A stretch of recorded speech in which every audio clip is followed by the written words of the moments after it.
The United States, the southern neighbor of Canada, an immense border of thousands of miles in length, is in turmoil, writes Professor Homer Dixon. There is major social division. There is major trouble. There is a possibility of a civil war because the divisions seem to be unbridgeable. Canada, he urges his readers, isn't prepared for this, hasn't understood how serious and dangerous the threat of a disintegrating United States capitalism would be for its northern neighbor.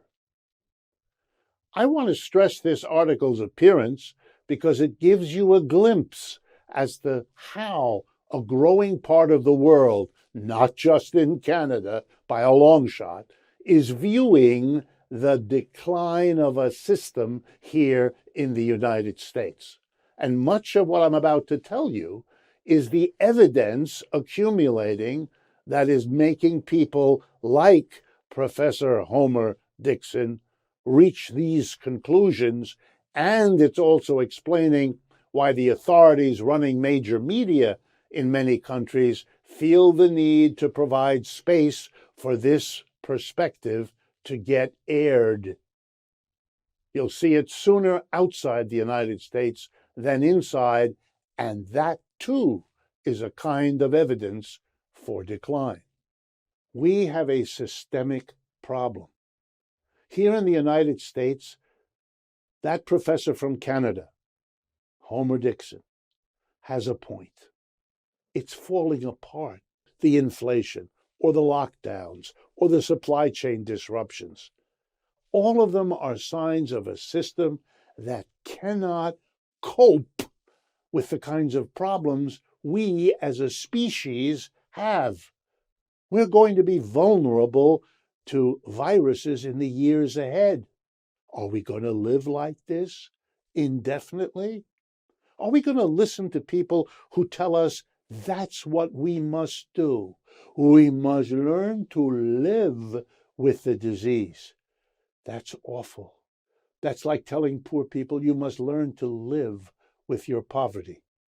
No, that's not the only option. That's an admission of failure. When you have performed this badly, as we have as a nation, there ought to be the deepest kind of self-criticism. What went wrong?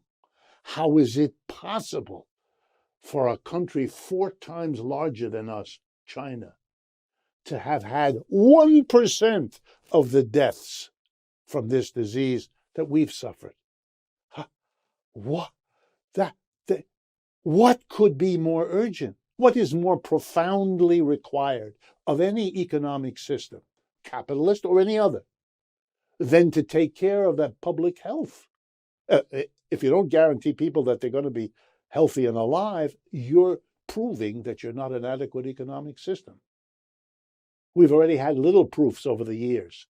The spectacle of a few people becoming billionaires while masses of people can't earn enough to have a decent living, that's a sign that it isn't working.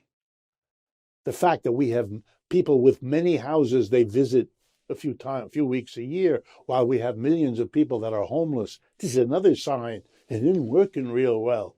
Because, providing people with adequate food, adequate shelter, adequate clothing, and public health, those are the basics. Systems that can't do that are screaming to be recognized as being systems that have to be fundamentally changed because they're not working. Again, Professor Homer Dixon in Canada figures it out. He gets it.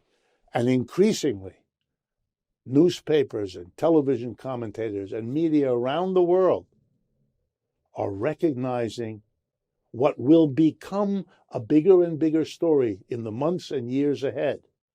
What in the world happened in 2020 and 2021 to make for such a display of inadequacy, incompetence, insufficiency screaming at us from an economic system that couldn't prepare for, cannot cope with, and cannot even help people out after 2 years of the dilemma that they're in, hitting the American people with an inflation as the dessert after the horrific meals of 2020 and 2021 with COVID and the unemployment.